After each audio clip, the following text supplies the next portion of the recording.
Привет, друзья! Сегодня в Германии за ее пределами сразу несколько событий, которые меняют повестку. Фридрих Мерц проводит символический визит с неожиданной локацией в Берлине, обсуждая миллиарды дефицита бюджета, а чиновники получают зарплаты, которые вызывают недоумение у немцев. Тем временем экзамены на водительские права в Германии становятся объектом для нечестных попыток. В Соединенных Штатах Америки Дональд Трамп усиливает торговую войну, а в немецких магазинах все больше покупателей вынуждены экономить на брендах и переходить на товары собственных марок. Обо всем этом прямо сейчас. Досмотрите до конца, чтобы ничего не пропустить, и не забудьте подписаться, чтобы быть в курсе самых важных новостей Германии и мира.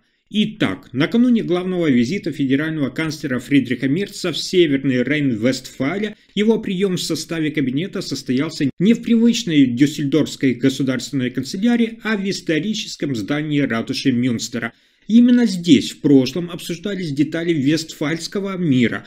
Место давно уже стало символом государственного значения и богатой истории региона. Мерц прибудет на специальное заседание кабинета во главе с премьер-министром земли Хенриком Вюстом. Особая атмосфера исторического зала должна подчеркнуть важность первого визита нового канцлера. Такое решение было принято организаторами для того, чтобы встреча выглядела особенно значимой. Говорят, что в числе тем визита обсуждение потенциала Северного Рейна-Вестфалия как платформы для развития искусственного интеллекта, роли региона в оборонной промышленности и возможной подачи заявки на проведение будущих Олимпийских игр.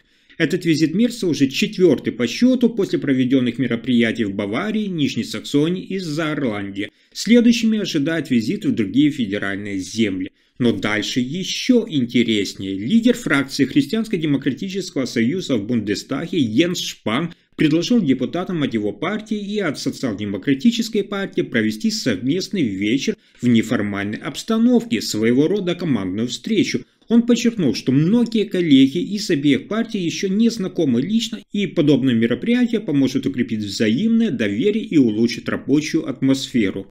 Шпан отметил, что начало работы коалиции сложилось неровно, и вместо того, чтобы более сплотиться, депутаты порой отвлекаются на внешнее воззрение и фокусируются на разногласиях с обеих сторон. Он призвал больше сосредоточиться на совместной работе над ключевыми задачами, такими как пенсионные реформы, корректировки гражданских выплат, обсуждение вопросов защиты страны. По его словам, с лидером фракции социал-демократов Матиасом Миршем уже налажен конструктивный диалог, но взаимное доверие требует времени и личного общения. Такой вечер вне ведомственных рамок, считает Шпан, может стать важным сигналом для коллег и показать, несмотря на политическую разницу, они готовы действовать сообща ради эффективного управления. А следующая новость касается зарплат государственных чиновников. Недавнее исследование университета в Фридрихсхафене показало, руководители сети государственных сберегательных банков Германии в 2023 году заработали в среднем, внимание, по 402 тысячи евро в год. Это более чем в 2 раза выше, чем у других руководителей в публичных компаниях, чья зарплата составила около 172 тысяч евро в год. Причем в зависимости от размера учреждений доходы сильно отличаются. В небольших сетях государственных сберегательных банков, где работает менее 226 человек, средняя выплата составила около 294 тысяч евро в год. В крупных с численностью более 678 сотрудников доходы достигли 547 тысяч евро. Еще более любопытный факт – это женщины-руководители зарабатывают больше, чем мужчины, в среднем 498 тысяч евро против 400 тысяч евро у мужчин. Это необычное явление даже для публичного сектора. Кроме того, 91 руководитель крупных сетей государственных сберегательных банков в 2023 году получил более 1 миллиона евро. Такие суммы складываются не только из зарплаты, но и из обязательств по пенсионным выплатам, которые входят в пакет компенсации. Для сравнения, руководители в других сферах публичной компании получили в среднем аэропорты около 330 тысяч евро, городские службы энергетика, вода 256 тысяч евро и телеканалы 250 тысяч евро. Эксперты призывают к прозрачности таких выплат, особенно учитывая высокие пенсионные обязательства. Они считают, что полученные деньги требуют большей открытости, чтобы сохранялось доверие общества.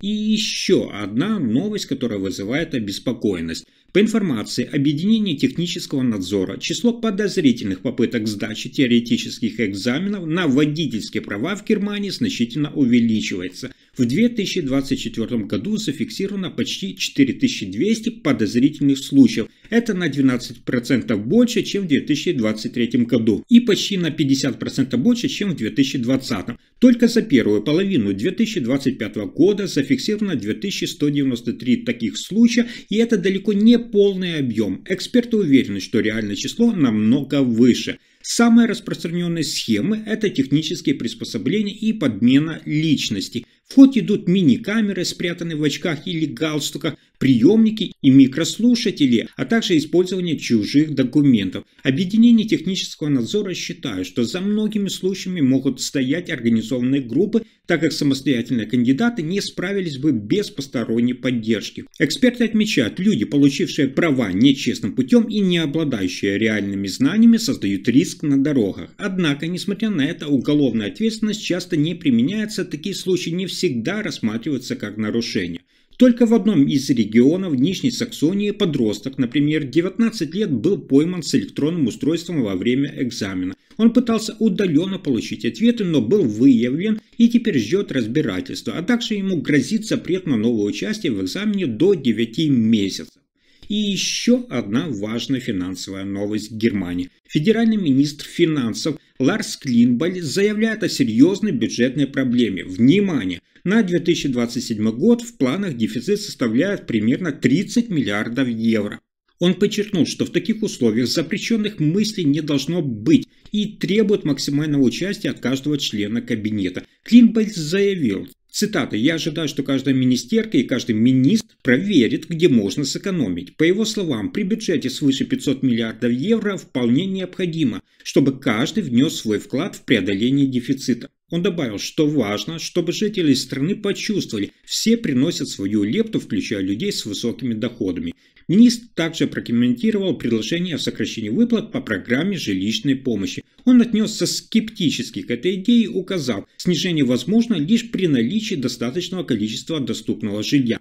Что касается базовой социальной помощи, он признает, надо что-то делать, но подчеркнул, что необходимо ужесточить меры против нелегальной работы и повысить давление на тех, кто системно уклоняется от обязательств. А дальше продолжение торговой войны Дональда Трампа. Американская администрация расширила свой список продуктов, на которые вводятся пошлины, еще и на сталь и алюминий. Теперь новые сборы касаются свыше 400 наименований. В список вошли и растущая номенклатура товаров, от бытовой техники и строительной техники до двигателей для морских судов и автозапчастей. Решение уже вступило в силу и, конечно, целью называется поддержка внутреннего производства металлов. Эксперты предупреждают, что такие нововведения повлияют на цены, особенно в таких сегментах, как оборудование для кондиционирования и отопления, мебель, велосипеды, инструменты и так дальше. Стоимость импортируемых товаров резко увеличивается до 50% от стоимости, если в составе присутствует сталь и алюминий.